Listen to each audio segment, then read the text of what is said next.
say hi to everybody by name, but I hope you're feeling my heart back to all of you. And I just want to say that today, and many of you have heard the unfortunate news of our dear Sarah Wolaski lost her precious, beautiful mother, who meant so much to all of us. And I just want to say, as right now, this is a very it's a very auspicious time, being that it's Elul, and she left this world on Shabbos. What a very precious, special neshama she was, and her light will forever shine within all of us. And we're dedicating the entire series, this Elul series, to her. And her name is Chana Mindel Bas Yisrael, and it should be an aliyah for her precious neshama. And I want to thank all of our additional sponsors who have made this series possible. A refuah shalema for Yitzhak ben Bracha, and an aliyah for the neshama of Baruch ben Yisrael Yitzchak.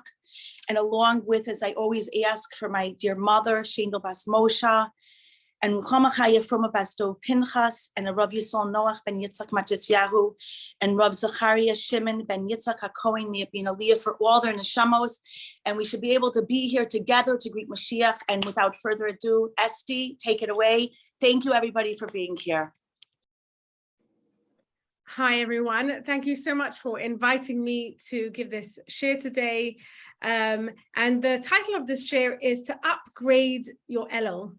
And I was thinking that how many times do we upgrade our own life throughout the year? So often we upgrade everything. We upgrade our wardrobes and our homes and our cars and our phones and our furniture.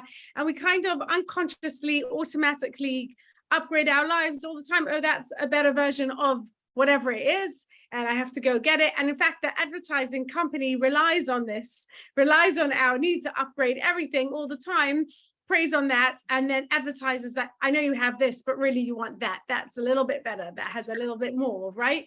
And so we're constantly upgrading our life. We live in this day and age, I would say that we live in a world of abundance. We all have too much of everything. And it's because we constantly are upgrading our life. And the question is, are we upgrading our neshama? Are we upgrading our character and our personality? And I think Elul is the perfect time for us to introspect. It is the time that we're supposed to do spiritual accounting. It is the time that we hear the shofar. So all the men in shul hear the shofar after davening every single day for the whole month of Elul. Most of us don't go to shul v'shachris, but I have a few sons at home whose favorite hobbies is to blow the shofar. And Elul's when they do it. So I have young sons, old sons, they all have in competition who can blow the shofar better. And so I'm hearing a lot of the shofar, and the shofar is, for probably all of us, a kind of a wake-up call. It's supposed to be. The shofar is supposed to be an alarm clock, and it's supposed to tell us it's time to reawaken and refocus and reassess. And it reminds us somewhere deep inside is my neshama. And my neshama needs to be heard and needs to be called.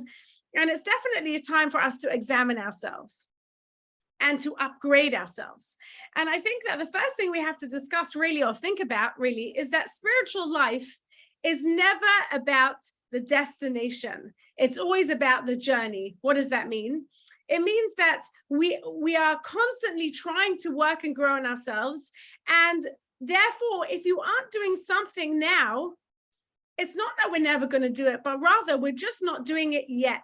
What does that mean? It means I'm not limited by what I did yesterday, because I'm not stagnant. I'm always constantly moving and growing and changing. I always say that our skin cells, they every time you rub your hand, there's dead skin cells dropping off us all the time.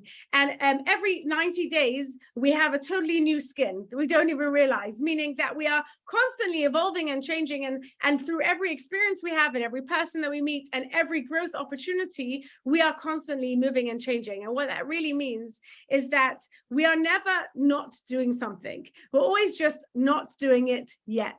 That is the kind of attitude of mind when we talk about a growth mindset at all. And all Jews can share the not yet. Okay, am I a person who davens shacharis? Not yet. Maybe I'm a person who hasn't got the time at the moment, but it's not a no, I don't do this. It's a not yet. Means I'm on the path to growth. What I did yesterday does not determine who I am today. And that is the first idea, I think, that I want to talk about Elul, about upgrading ourselves. The first idea that we should really hold on to is that we are constantly striving, and there's a reason why we do this. The reason why we do this is because the human body wants to be heavy like stone. What does that mean? It is a way of describing the physical body of a person that just wants to sit and do nothing. And we kind of are, if we are not constantly evolving, we are devolving. What does that mean? There's this famous mashal that says we are all walking up a downward escalator. If you've ever tried to do this, or watched your kids try to do this, which is totally terrifying on so many levels, right? They're running up a downward escalator, and if they can run faster than the downward escalator, they reach the top, right? And they say that in life in general, we are all constantly fighting this inertia. We're constantly fighting the idea of I just want to sit on the couch and eat ice cream, and please no one disturb me. Okay, and we're all constantly fighting that kind of our physical body, or our lowest soul, our nefesh habahamis, is constantly saying, oh, don't do it now, do it later, let's just sit and do nothing. And then we don't want to devolve, we want to evolve. So how do we evolve? We say that I'm in a growth process. And it's not about the destination. When am I going to be, for example, when am I going to be the real Esti that has realized all my potential? The answer is at 120 after I die. That's the answer. It's never going to be today or tomorrow, meaning my constant want for growth means that when I'm not doing something, it's not that I'm really not doing it, it's that I'm not doing it yet. But there's a danger in Elul, and I think there's a danger in Elul of getting very depressed. Why is there a danger of getting depressed? Because we feel like we're striving to do so many things and we're not getting there, right? Am I making the same Kabbalah this year as I did last year? I'm not getting there, I'm not moving. And so one of the keys to approaching our own success into the tshuva process is to see what we're doing very well, or what the mitzvahs that we enjoy doing, or what am I doing well. We are more likely, human beings are more likely to focus on the negative than the positive. That's why we remember probably very negative experiences of our childhood, but the years that everything was happy and wonderful, they're all like a blur, because human beings are have a natural tendency to focus much more on the negative, and so therefore we have to focus more on the positive. And one of the ways that we can help ourselves to do tshuva, or to go through the growth process, is really to focus on what have I done well? What are my small wins? How have I managed to achieve something in my life? And that's also a key to achieving other growth in Elul in general, is again to look for the small wins. So over Rosh Hashanah, we're asking Hashem to give us life. But what life are we asking Hashem to give us? And do we just want 12 months of the same thing? We often focus on the idea of physically being alive next year. So I don't know, but I know that lots of people here follow me on Torah Anytime. I have a whole series on Mesilas Yesharim, which is all spiritual growth on Torah Anytime. And I don't know if any of you have heard my story, but a few years ago, 3 years ago, I was taken very ill, very suddenly. Very, very sick. And I have a whole share on Torah Anytime about it, and today's not the day. But I just want to tell you a few things about it. I was taken very sick on Aleph Elul 3 years ago in September 2019. In fact, September the 1st and Aleph Elul were the same day in the year 2019, and it was a Sunday. And I was rushed to hospital after being sick at home for about a week. I suddenly had Salah picked me up, and I was rushed to hospital, and they said to me that I was dying. It turned out I had a very, very rare autoimmune disease called aplastic anemia, which is when your bone marrow stops working. And without a bone marrow, a person really can't live. They don't know why it happens to people, and there's no way to really recover from it unless you have a bone marrow transplant, because it's not like cancer. Cancer, there's usually something in the body that's fighting you, and so the cancer, which is really the chemotherapy, which is really a poison, kills the cancer. But when you have aplastic anemia, there is no cancer in your body. There's just your own body doesn't recognize your bone marrow and switches it off. And I went from 1 week to the next, literally from one morning feeding my kids breakfast to the next day being in hospital dying. And it happened on the 1st of Elul. And this was the first year that I was really davening on Rosh Hashanah, I felt, for my life. Yeah. And it was a very interesting experience. In retrospect, it was an interesting experience. At the time, it was a terrifying experience, obviously. But the whole month of Elul, I was in hospital. And it took them about 2 weeks to diagnose me. And one night I almost died from an infection. Like I felt my neshama and my guf separating from each other. And the hospital called my husband and said, it was like 3 o'clock in the morning, and said, we think your wife only has half an hour left to live. I was really that seriously ill. So I was, Baruch Hashem, able to go home Erev Rosh Hashanah, on the understanding that I'd be back in hospital in a few weeks' time. And I wasn't allowed to leave the house. I had COVID rules before there was COVID. So I was sick about 6 months before COVID. And I was told I wasn't allowed to leave the house, that my family are my bubble, that everybody has to wash their hands, and that, I have to wear a mask and all these kind of things that we all learned 6 months later. And I always said, I am ahead of the trend. That is what I am. I'm always ahead of the trend. If something's about to happen, it'll happen to me first. Anyways, so I came home for Rosh Hashanah and I was still incredibly sick. And somebody came to my house to blow shofar. They had to stand very far away from me, but they could blow the shofar.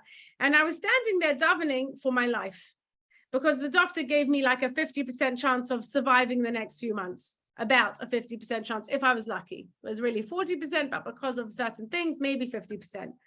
And it's so interesting when you're really davening for your life, you question, what am I asking Hashem for? 12 more months of what?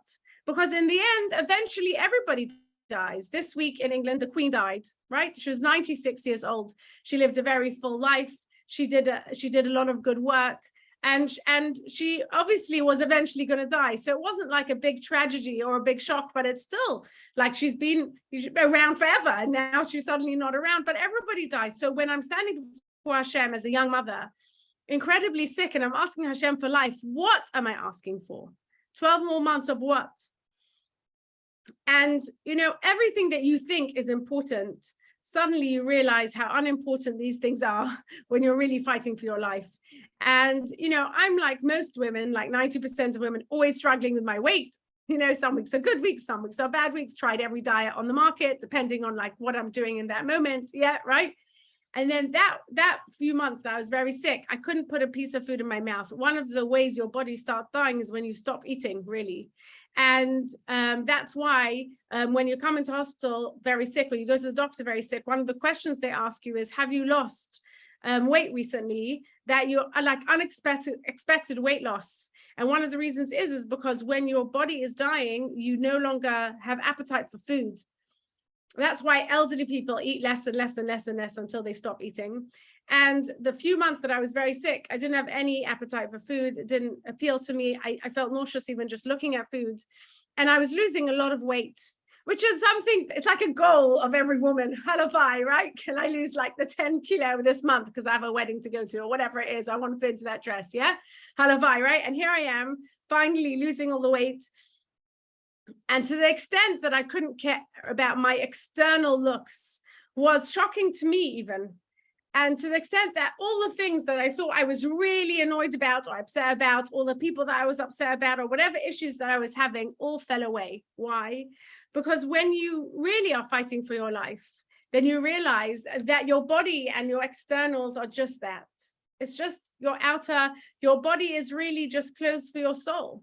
And why do you want 12 more months? I wanted 12 more months, what? So that I could be there with my husband and with my children, and I could give to the community, and I could become more. And I wanted more, another year of life in order to be able to give and to receive and to connect. And none of that had anything to do with my external looks. None of that had anything to do with my ego. You become egoless when you are separating your nefesh and your neshama. When your guf and your neshama are separating, you become egoless. And it was an incredible experience because, of course, over Rosh Hashanah, we are all very motivated to beg for our life. But a week later, we fall back into our negative cycles, or we fall back into our obsessions of things that are so transient. One of the things that women love to do is they love to clear out their houses. Today I was in my daughter's room and we took a big dustbin bag and we threw away a whole dustbin bag full of like toys and stuff that was in her room that was just cluttering her room. And I said to her afterwards, don't you feel so much better now that that's all out? She goes, yes, look, I can now see my desk. I can now sit and work on it. And I was like, right, Don't we feel so much better to let go of all these things? And as I was looking at all the things that we were throwing away, I was remembering, she said to me, Mommy, I'm so glad you're doing this with me, because I don't like to throw anything away, because I remember where I got this and where I bought that and who gave me this and who gave me that. Even though I'm never going to use it again, it's cluttering up my room. I don't really want it, but I hold on to it because I remember the moment. There's a memory there, right? And in the end, it's all transient. So when I, let's say, clear out my own cupboard. So let's say I clear out my cupboard and I make a whole bag of shoes and dresses and clothes that I'm no longer wearing so I can give to charity, right? And as I do this, I think to myself, I remember buying that dress in Zara, and I remember buying that pair of shoes, and I really loved it at the time. But it's now a year or two later, and I've moved on, my style's moved on, maybe my weight has gone a little bit up, you never know why. And now it's time to give it away. So the thing that I really searched for and liked and paid money for, I'm now giving away. And it's maybe just 1 or 2 years later.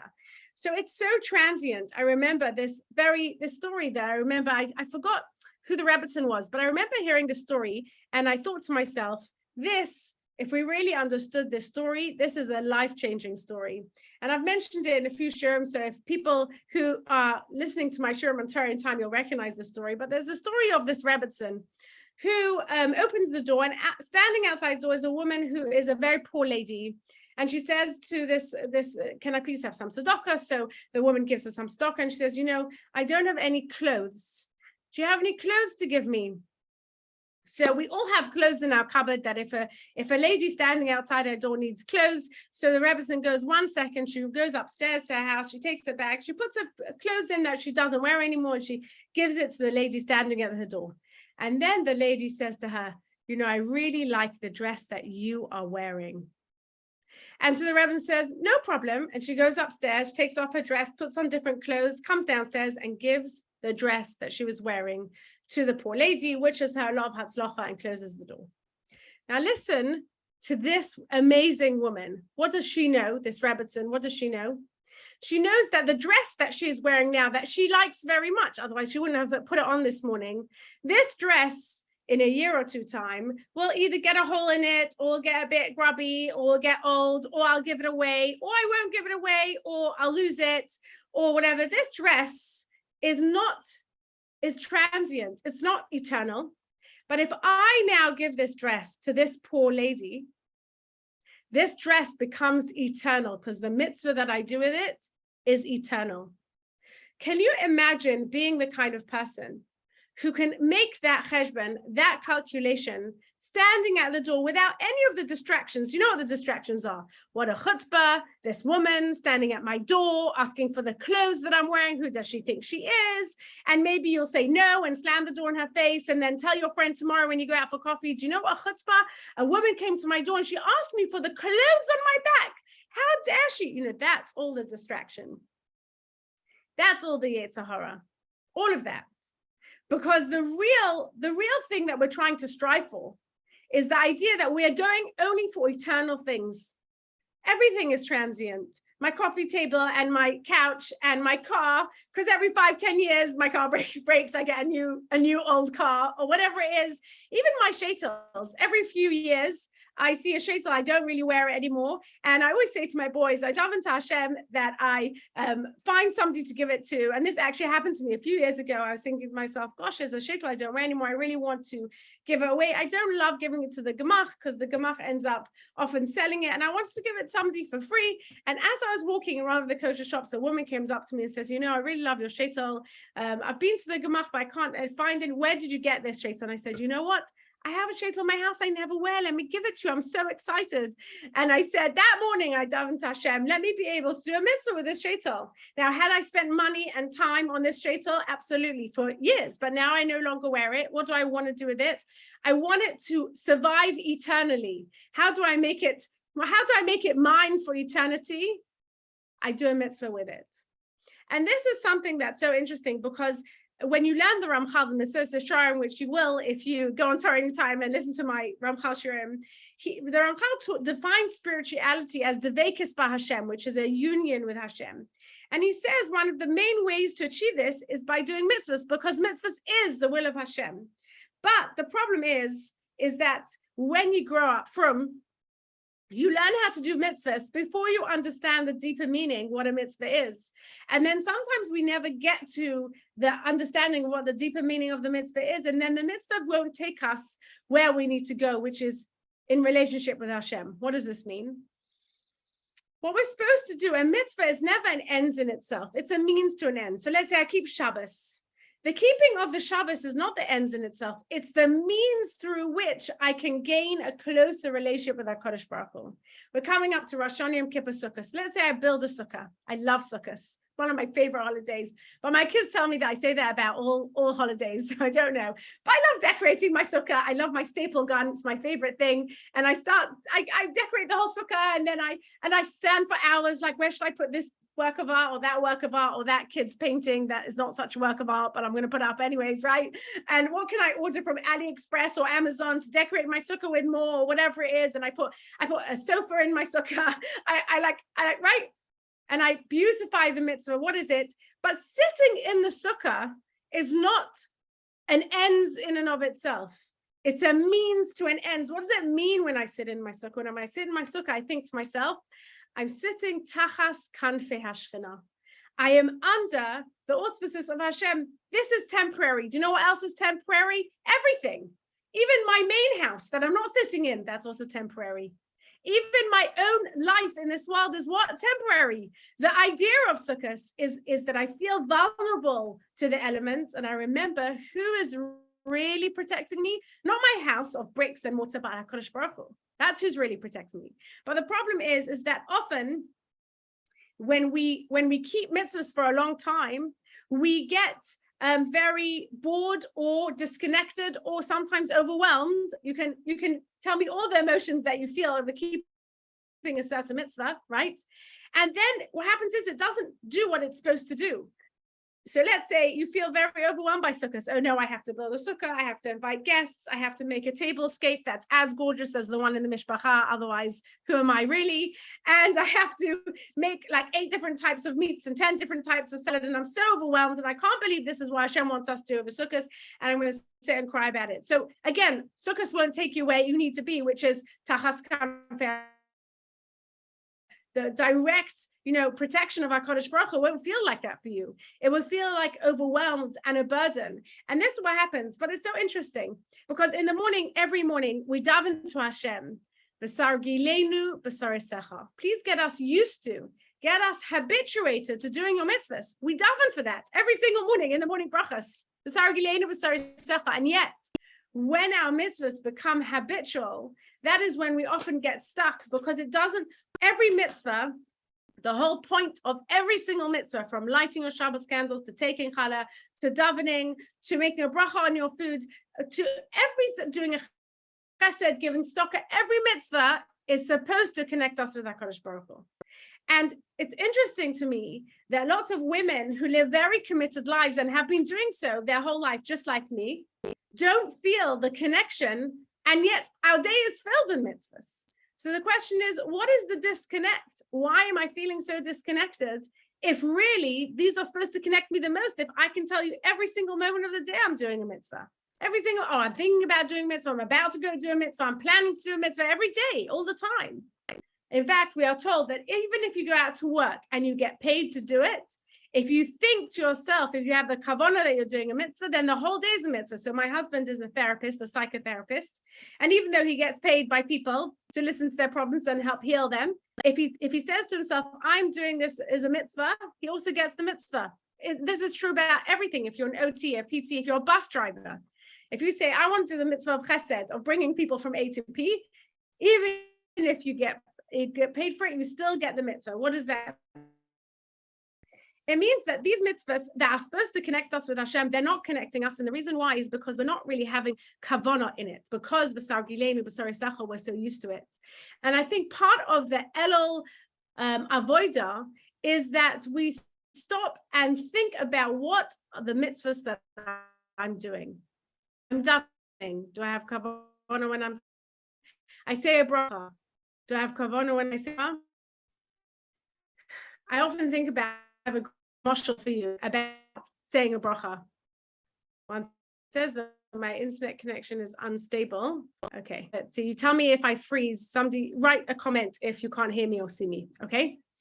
So when we say a bracha over food, we're very used to saying a bracha. And actually, you know, I have young kids at home and I teach my 3-year-old, what bracha is that? By Amy, name is Zonai. So she's like, does she know what a bracha is? That the Hashem exists, that she's talking to Hashem right now, that she's building a relationship? No, she doesn't know any of this. She just knows we say a bracha before we eat food.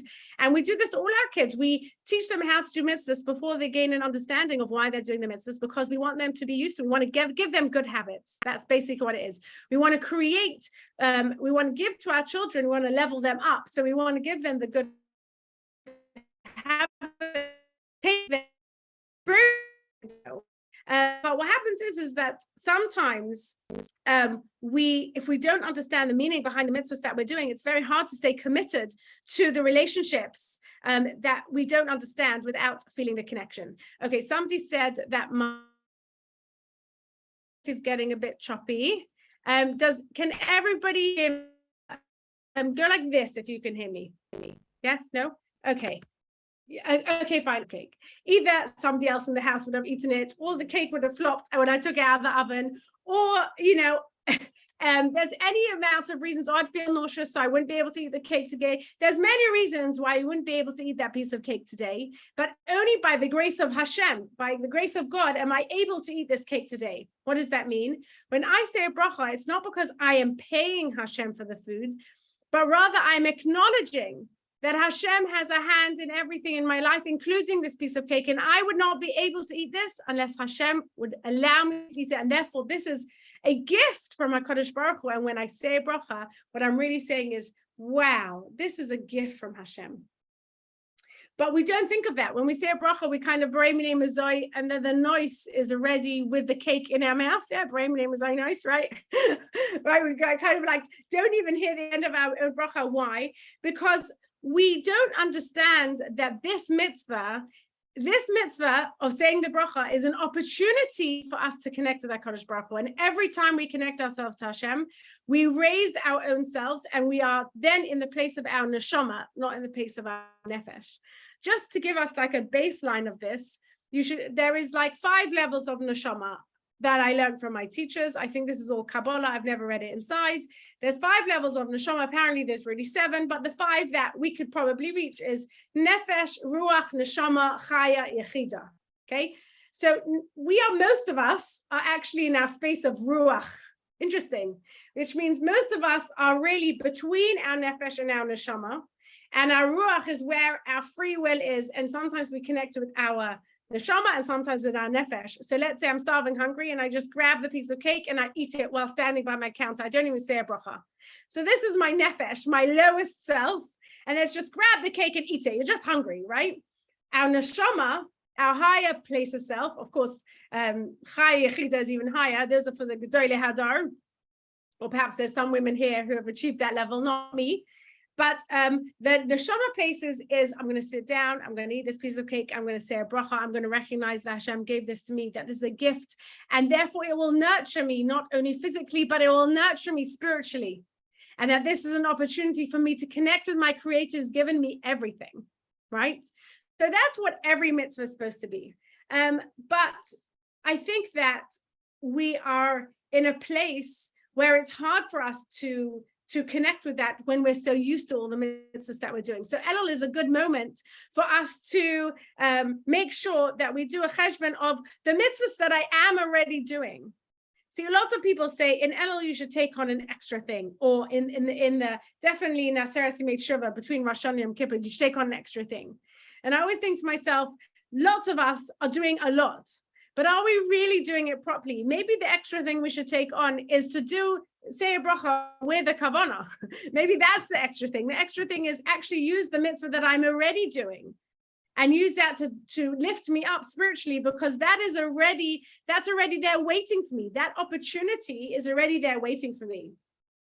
So one of the books that I have realized that I read most often in Elul is this book. It's called Battle Plans: How to Fight the Yetzer Hara with Rebbetzin, Sapara Hella, and Sarah Chaved Wigler. Right? I'm sure lots of you recognize this book. And this is a great book. And one of the things that we work on during Elul is how to fight the Yetzer Hara. So we have to recognize the voice of our Yetzer Hara and how do we fight it and what can we do. And there's lots of like fascinating insights in this book. One of them is that we should try and turn on our pleasure meter to the transcendent things. And I'll tell you what I mean. So they give an example in this book. I'll show you the book again. It's called Battle Plans. It is by Rebbetzin Heller and Sorry Chaved Rigler. Rebbetzin Sapara Heller Gottlieb is actually my Rebbetzin and has been for the last 20 years, and the person that I call for all hadrocha and everything. And so I try and read as many of her books as I can. And what they talk about over here about making your pleasure transcendent. They give a whole story. Imagine you have a friend in hospital. This actually happened to me, by the way. I had a friend in hospital when I lived in Israel, and it was like an hour's drive away. So I got a babysitter for my kids, and I blocked out like the whole morning because it's 3 hours, an hour drive there, an hour to sit with her, an hour drive back. And I got a present for her and a present for her baby. She had a baby, but she had a C-section and it was complicated, and she was ill and the baby was ill. It was not a good situation. And I felt I should go there, be machazek her. So I did all these things. I made a plan, and I took my kids, and I got her favorite iced coffee and a present for the baby and other food. And it was all packed and ready. I drove all the way there, and then it took me 15 minutes to find parking because it always takes that long to find parking, right? And finally I get to her room, and what happens? She is fast asleep. She is fast asleep. Now, she is 2 days after birth. Do you wake a mother 2 days after birth after she's... No, you do not, right? So I left everything that I'd got for her right there with a whole note. Dear, let's hear name is Sarah. Dear Sarah, I just came because I want to say hi. Hope you're doing okay. Here's something for you, something for your baby. I love you loads. And I left the note there. And then I got back in my car and I drove an hour home, right? And what she was so shocked by was that I had taken all this time and effort to especially come visit her, and I had refused to wake her up. And I said, I don't wake up a mother who's just given birth 2 days ago. I don't wake her up for anything. She goes, no, but you made the whole effort to come. I said, this trip was not about me. It was about you. And therefore, waking you up in order to give me pleasure to do the mitzvah is really then all about me. But really, this trip was all about you. And this happened maybe 15 years ago. She still tells me today that she can't believe I did that. But what did I get from doing that mitzvah? I got a lot of pleasure, right? And one of the battle plans, one of the things that's written in this book is that if you want to fight your Yetzer Hara, you should learn to get pleasure from your mitzvahs. You should get that feeling, the pleasure feeling that I got from doing that mitzvah was so pleasurable. Was it pleasurable to drive for an hour there and spend 15 minutes trying to find parking? And was it frustrating and to drive back and to be stuck in traffic? None of that was really pleasurable. But the pleasure of giving my friend something that she needs and doing a mitzvah gave me a lot of pleasure. And I want to read the words out for you exactly as they read it, because I thought it's so deep, right? They write here, a major advance against the Yetzer Hara territories is you have moved from the realm of associating pleasure with physical sensation to associating pleasure with doing a mitzvah, right? Your chesed has redefined the concept of pleasure for you. You have moved into the transcendental world, the world that is not limited by physical things. And this is such a key learning that we try and give our kids and we try and do for ourselves to remind ourselves, wow, I get so much pleasure from doing something that is greater than myself, for doing something not only for myself, because my nefesh habahamis, my selfish place, only wants to do things for myself. I want to have a shower, and then I want to have my ice cream, and then I want silence, and I want to be left alone, or I want to read my book. I want to, whatever it is that you want for yourself, that does give you pleasure.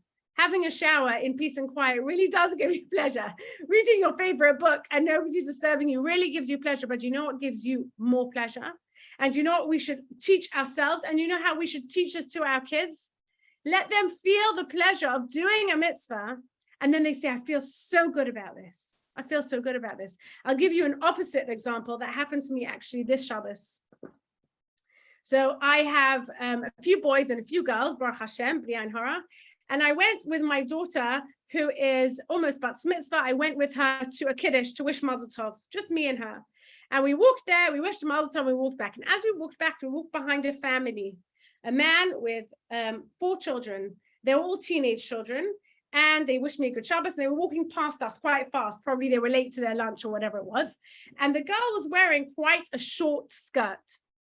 And my daughter, who's quite sensitive to tznius, says to me, "Mommy, her skirt is so short," she said to me. I said to her, "You know, I know that family, and I want to tell you something about that family. Their mother a few months ago died. And see that father and all those children, they're probably going out to lunch somewhere because they're not eating lunch at home a lot these days because their mother just died." And she said to me, "Now I feel bad about saying that her skirt was short." That's what she said to me. And I said, it's so important when you see people that you don't judge them because you never know what's going on in their life. Right? Right there, I taught my daughter a very important principle in Yiddishkeit, which is to be donna kafsuchus everyone, to not judge the person in front, because it's so easy from a place of, from a place of satisfaction, of happiness from yourself, to look at somebody else who's struggling with a certain mitzvah and say, "I can't believe they're struggling with that. I don't struggle with that." So that's very nice that you don't struggle with that, but you have no idea what's going on in their mind. So we just have to be donna kafsuchus them. But I didn't tell her off. I didn't want to say it in a not nice way. But just like we teach our children all principles. So I was just thinking recently, there is a place near where I live that does a lot of chesed. They give food to poor people. They pack boxes for poor people. And I was thinking I should do with my younger kids. We should go once a week to pack boxes. Why? I want them to experience the pleasure of doing a chesed.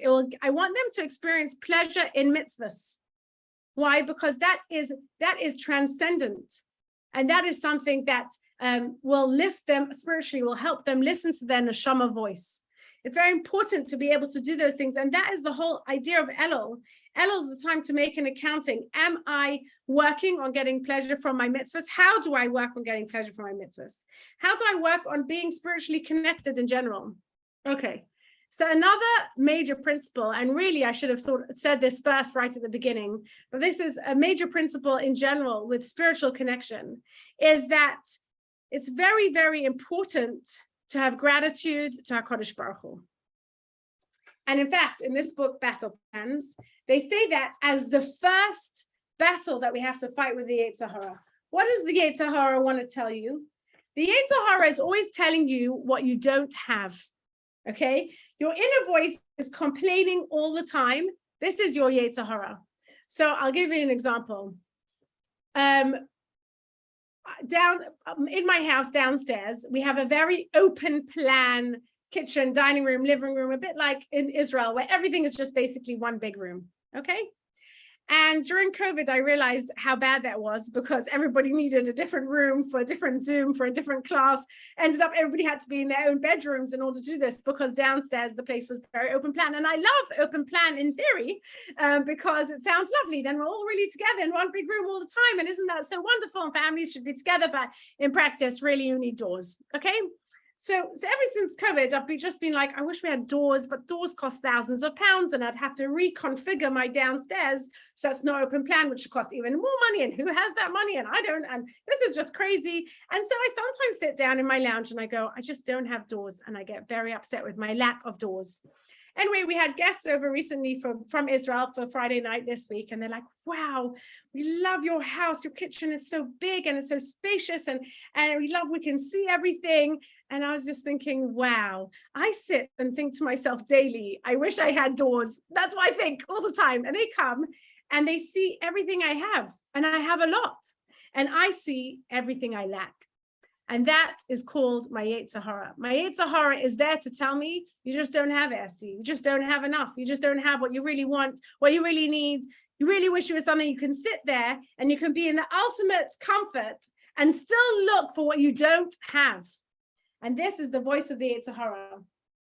And when we feel that we don't have, it leads us to feel dissatisfied with ourselves, with our lives, And it can lead us to so many different averos, and the Yetzer Hara loves that. Because when we feel like we lack, it leads to depression, and depression leads to paralysis, and then you can't do any mitzvahs. The Yetzer Hara, especially for frum people, is not really going to directly to tell you to do an avera. It's not going to tell you break Shabbos, because obviously you're not going to. It's not going to tell you go buy yourself a ham sandwich, because you're not going to do that. So the Yetzer Hara is not going to directly fight against you. So what does the Yetzer Hara do? It's very insidious.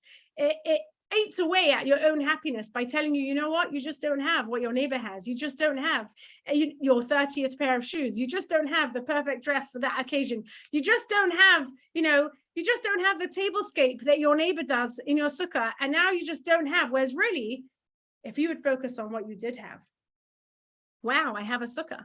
I have a sukkah that's big enough to fit my whole family. I have a sukkah that's big enough to fit my family and my guests. I have enough money to buy food and to be able to feed everybody in my sukkah. I have enough, I can get a lulav and esrog. There's some svarim that talk about how the town, the village had enough money to buy one lulav and one esrog and one hadassim and one aravas. So only the Rav had a lulav and esrog, and the men of the town would come and use that lulav and esrog to shake it. And that's what the whole town did.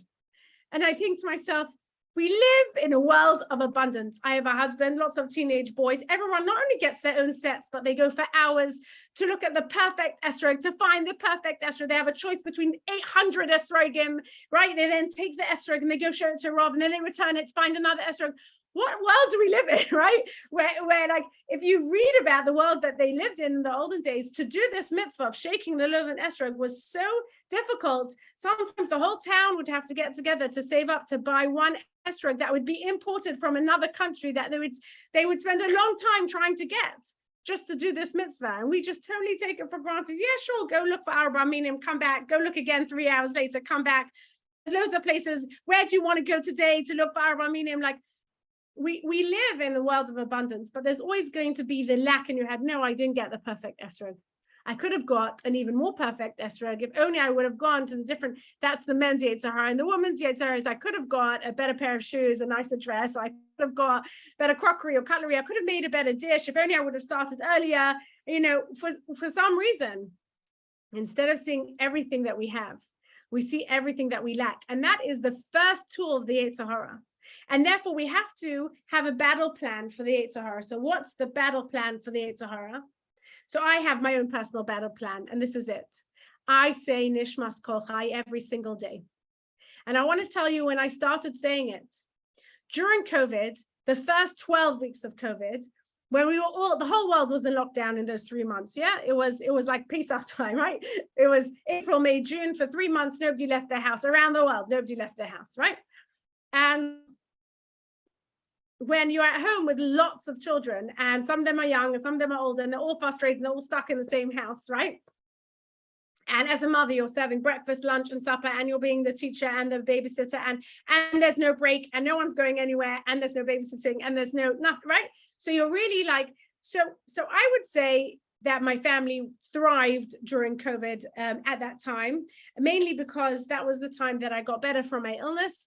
And I think my children needed to spend all day, every day with me for a few months just to be convinced that I really am going to be alive and well. So I feel like my family, it was quite healing for all of us.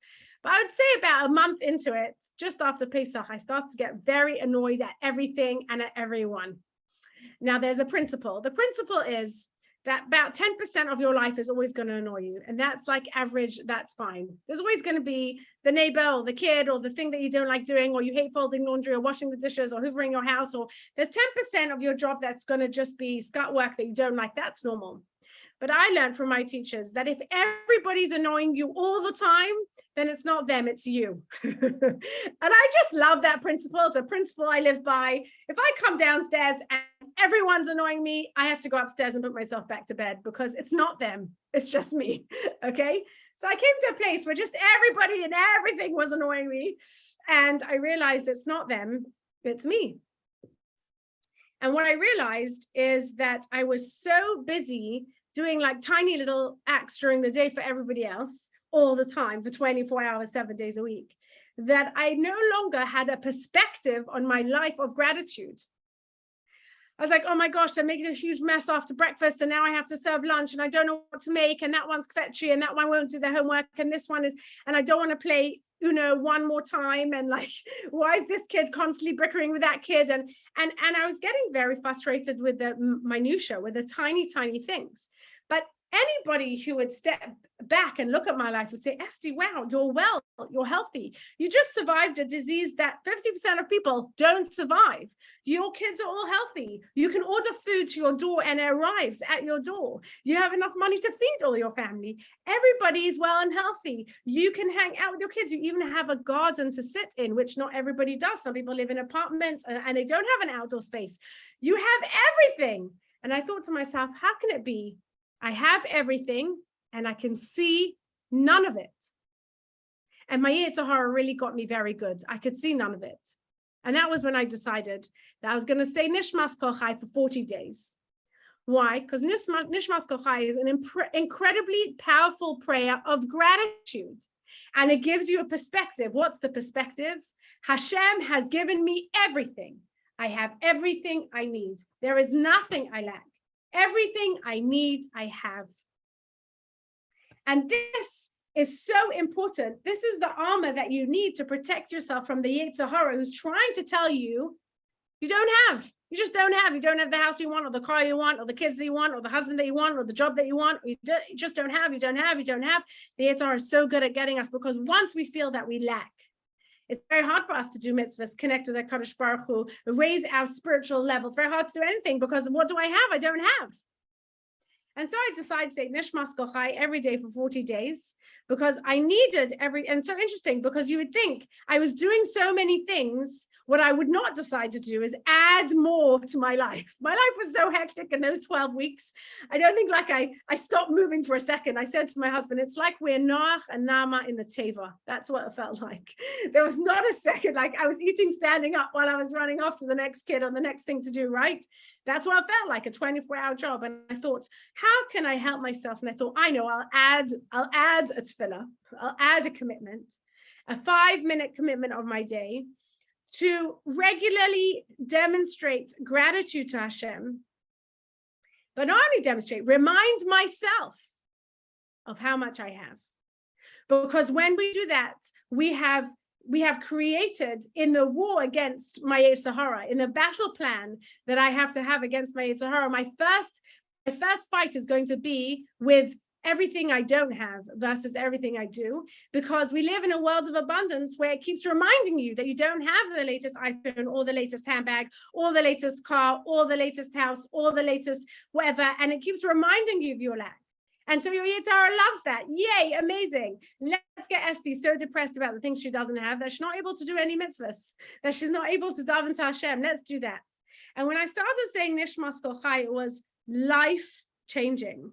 And the reason why it was life-changing is because every day, no matter what my Yetzer Hara told me, I spent 5 minutes saying to Hashem, Kol atzmoisai toimarna. Every bone in my body says that I am grateful to you for everything I have. Kol atzmoisai toimarna micha mocha. Every single part of me is expressing the glory of Hashem. And when you say every single part of me expressing the glory of Hashem, I thank you for everything. My neshama is so grateful because everything I have, I need. If I spend 5 minutes every day from that perspective, then my Yetzer Hara has no chance. Well, my Yetzer Hara is going to tell me this or that or the other. But I've just said that even my bones proclaim the glory of Hashem just by my existence. My mere existence is me being in gratitude to Hashem. And when you do this, by the way, it leads you to a place of hachna'ah. Hachna'ah means an attitude of service. So imagine that you have in your life somebody who's given you everything. Sometimes it's a parent, sometimes it's a grandparent, sometimes it's a teacher, sometimes it's a neighbor. It doesn't matter. Usually it should be a parent, but not everybody's parents were able to do this. But imagine my parents were able to do this, and they gave me everything, all my love, everything they could possibly give me, right? And the attitude that I have towards my parents is I'm so grateful. What can I do for you? Want a cup of tea, a cup of coffee? Now that my parents live in Israel, so on Pesach time, we went with my kids to Israel, and we went to my parents for Pesach, and we stayed at their house in Israel. And we were discussing before we leave, my boys were saying that grandchildren have the same kibbutz of aim obligations to grandparents as they do to parents.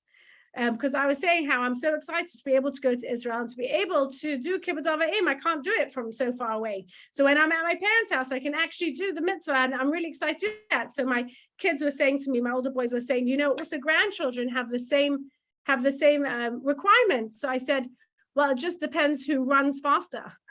So we had a competition the whole time we were in Israel. Like every time one of my parents needed a drink or something, tea or something, like who was running faster to get it for them, right? The idea that I want to give so much to my parents because they've given me so much. What can I give them to repay them? Nothing. If I give them a cup of tea or a cup of coffee, it still won't be enough to repay them. And when we say to Hashem, when we say to Hashem, everything, ilu pinu mali shira kayom, even if I would say every single day, all day, it would still not be enough to express my gratitude for my life that you have given me. If I say that every single day, then I've already created a force around me. That's very hard for somebody to tell me, Esti, you lack something. Because let's say I don't have the latest iPhone. I can just say, I have everything I need. Because Hashem hasn't given me that. So clearly I don't need that. If I would need it, Hashem would give it to me. Everything I have, I need. And then when you say that everything is directly from Hashem as a gift, you develop the midah of hachna'ah, which is an attitude of service towards Hashem. What can I do for HaKadosh Baruch Hu? Because he's given me so much, I can do barely nothing. I can daven, I can say a bracha, I can build a sukkah, but none of it is going to really be able to express my gratitude to Hashem. And when we do that, when we create an attitude of service towards Hashem, then we can already build from that an enormous, that is a good foundation for being able to fight our Yetzer Hara and to be able to live a life or really to be able to reach a life of spirituality. But I want to talk for one moment, because I can see I've only got 1 moment left, but just about the tests that we have in our life. For those of you who know me or hear my shiurim, you know that I have been tested many times. Not only 3 years ago did I almost die from such a rare disease that you probably won't meet anybody in your life that's had what I had because it's so rare. Like one in 50 million people get it. But also I have a very disabled special needs child. He's 19 years old and he can't walk or talk or feed himself. He's very, very disabled physically and mentally. And when we are tested in our life, I've been tested many times. There are small tests that we all have. And then there are huge tests that some of us get, that we all get, but some of us get earlier on in life and some of us later on in life. And the small tests is when coffee spills all over your dress that you just put on, when your phone battery dies, when your car breaks down, when your supper burns, when you forgot to eat breakfast and lunch and now you don't have any patience for your children, when your boss tells you off about something, and I could keep, when the laces of your shoes snap, when you realize that you go to a shop that only accepts cash, you don't have any cash on you, that we will all have small tests in our life. We miss the bus. And then we all have big tests in our life. Big. Somebody gets sick, somebody dies, people can lose all their money, they can lose their home, loss of relationship, divorce, there's many huge tests that people face in their life. And the question is, what about all the times that we are tested? How can we keep our faith in those times? And the truth is that sometimes we have a crisis of faith when we have huge tests. And the moment that we have a crisis of faith, we end up also losing faith in ourselves. Losing faith in Hashem comes hand in hand with losing faith in ourselves. And we become very dejected and very depressed and very alone. And the way a test benefits any person is that the big test, take away every single barrier between you and HaKadosh Baruch Hu. Because all the stuff that you thought was important is no longer important. And you get to really be in touch with the important things. So the big tests in our lives, take away all the barriers between us and Hashem. But the point is that it can only do that if we reframe and change the narrative about what's happening. And I'll tell you what I mean. We have to say when we're faced with a test, and it's very hard to say this, and it's very hard. It was very hard for me to say this, and it can take a lot of time. But we have to say when we're tested that everything is directly from Hashem for the single reason to benefit us. How does that benefit me? So we have to understand that the tests in life, I sometimes think of Yosef HaTzadik. Yes, when you learn Chumash, it's amazing. You hear Yosef's brothers talk about like bad family dynamics. Yosef's brothers threw him in a pit and then sold him, and then told their father that he had died. Okay, so hopefully most of us don't have that kind of family drama. Even if you have family drama, it's never going to be as bad as Yosef. And then Yosef's brothers come to trying to get food, and they stand before their brother and they don't recognize Yosef. And Yosef says, Ani Yosef, ha'od avichai, right? I'm Yosef, is my father still alive? And then the brothers feel so bad about everything that they did that they've regretted it their whole life. This bad thing they did, they regretted. And they beg for his forgiveness. And do you know what Yosef says? He says, don't worry about selling me. Why? Because it is from Hashem that I am here. It is from Hashem that I am here. What a wild statement to make. Yosef, who brothers planned his death and then couldn't bring themselves to kill him, so sold him. Yosef, who couldn't see his own father for 22 years, who was tested by being thrown into prison by Potiphar, who's had literally all the nisyonos you could possibly have. 22 years later, when he finally meets his brothers and they apologize like they should for the terrible deed that they did, Yosef says, you know what? You didn't bring me here. It is from Hashem that I am here. Look at that perspective. Can you imagine if all of us sat down and wrote down all the tests that we had in our life? Whatever the test is, maybe parents who didn't understand you, maybe siblings you don't get on with, maybe a boss who is toxic, maybe children who you're struggling with, maybe a spouse who you're not having shalom bayis with, maybe financial loss or financial destitution, maybe whatever it is, your whole business collapsed, you got fired from your job, right? And it's so easy to find somebody to blame. He fired me. He said that not nice thing to me. That person, they scratched my car. It is because of them that I'm in this situation. And Hashem says, no. You want to grow from this? You have to change the narrative in your mind. Do you know what you have to say? Rak me Hashem. This is only directly from Hashem. This person who did this wrong to me, they have a cheshbon with Hashem. They're going to have to ask my forgiveness and maybe Hashem, and they're going to have to, admit that they've done something wrong. They're going to have charata. They did a bad thing. But I want to tell you something. This whole situation is rak me Hashem. It's only from Hashem. The moment you change this narrative, there's an added thing that you have to add to that sentence. You have to say, this is only from Hashem, and it is only for my good. So when I was 21, I had a very disabled special needs child who spent the first 2 years of his life in hospital, who they told me he wouldn't even survive these 2 years, that we would not even be able to take him out of hospital, he would die. Who even now as a 19-year-old can do nothing for himself. Yes? It took me many years to come to this place. But what did I realize? It is nobody's fault. It's not the doctor's fault. It's not my husband's fault. It's not my fault. It's nobody's fault. And I could point at lots of different people and I could say lots of different things. But the moment I say, this is directly from Hashem and it is for my good, that is the moment I can take every situation and elevate myself. And that is really the secret to spiritual growth in times of testing times. Times when you feel really tested, whether it's a small test or a big test. We are prone to taking our finger and pointing at somebody. It's that kid's fault. It's my parents' fault. It's my husband's fault. It's my boss's fault. It's my neighbor's fault. Somebody has to take the blame. It's not me. And that whole attitude only lets the bitterness and anger and the bad meters fester in us more and more and more and more and more. And in that space, there is no growth. There's no growth. There's no spiritual connection. There's nothing.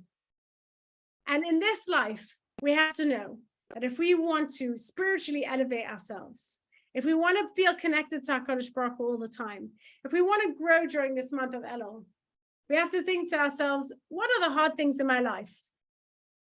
And then we have to say, this is directly from Hashem, and it is only for my good. And when we say this is directly from Hashem, and this is only for my good, we become the person that we want to be. We become connected to our higher self, because it takes away all the barriers between me and my neshama. We let go of all the ego and all the arrogance, and it takes away the barrier to my highest goal in life, which is I want to have a relationship with HaKadosh Baruch Hu. That's my highest goal. In Elul, we talk about that the whole time. Elul is acronym for Ani l'doidi v'doidi li. I am for my beloved, and my beloved is for me. I am in a relationship with HaKadosh Baruch Hu. And in this relationship, Hashem knows what is best for me. And when Hashem knows what is best for me, if I can say, even this thing that looks really bad, that feels really bad, it is directly from Hashem, and it is for my benefit. And you hear these stories all the time, like people who lose their jobs, and then a year later, that whole company goes under. And because they lost their job a year before, they were able to get compensation and a new job. And now all the other people in that office, they can't find work or whatever it is, they don't get compensated. Or people who miss their flights, or people who don't have things happen in their life. And they feel very hard done by, and they think, why would Hashem do this to me? Why doesn't Hashem hate me? And if in that moment I can tell you how much Hashem loves you, if I can tell you that having my son at such a young age and going through everything that I went through with him in those first few years changed me and gave me everything that I am today and made me the person that I am today, changed the whole trajectory of my life and made me empathetic and sympathetic and much less arrogant and more able to connect with everybody, and gave me everything that I would never give that up for anything, even though it cost me a lot of pain and anguish and sleepless nights and a lot of wondering, why is Hashem picking on me? But really, when you come to the other side of that and you gain perspective with a telescopic view on your life, you can say, this thing that happened to me and that thing that happened to me and everything that happened to me, it was for my good. It was for the best thing, because Hashem said, I want to give you something so good. I'm going to give you this Nisayon, because it will bring out the real neshama in you. It'll make you the best person you could possibly be. And that is what we all want to be. Nobody wants to be ordinary. Everybody wants to be extraordinary. Everybody wants to live an extraordinary life. Everybody wants to be their highest, best self. And the way you know that is that when you are your worst self, you're embarrassed, you're ashamed. I can't believe I said that. I can't believe I did that. That's not who I am. I want to be my best self. I was made a mistake. I did the wrong thing. I said the wrong thing. I'm so embarrassed. What is shame? Shame is the distance between what you did and who you really are, right? I'm so ashamed. Why? Because that doesn't reflect the person I really want to be. That was like me at my worst moment. But who I want to be is really my higher self. I know who that is. And I sometimes meet her. And I sometimes can connect with her. And I wish us all a ksiva chasima tova and a shana tova, that we should all be able to see Hashem in our life, feel Hashem's presence in our life, that we're all able to feel the gratitude every single day. And that should give us an attitude of servitude, that we could really bring ourselves to be in the service of HaKadosh Baruch Hu all the time and bring ourselves to our higher self. Thank you so, so much for inviting me to speak to all of you. Wow. Thank you. Thank you. Thank you. Oh, wow. I feel a bit speechless right now. I just want to say thank you, Esti, on behalf of all of us. It should be the first of many and many and many, and Hashem should give you a kasiva v'chasima tova, a good geben shiur. You should take all that unbelievable koach and beauty and stunning neshama that he's imparted in you and just spread it all the way up to Geula, for real, for all of us. We thank you.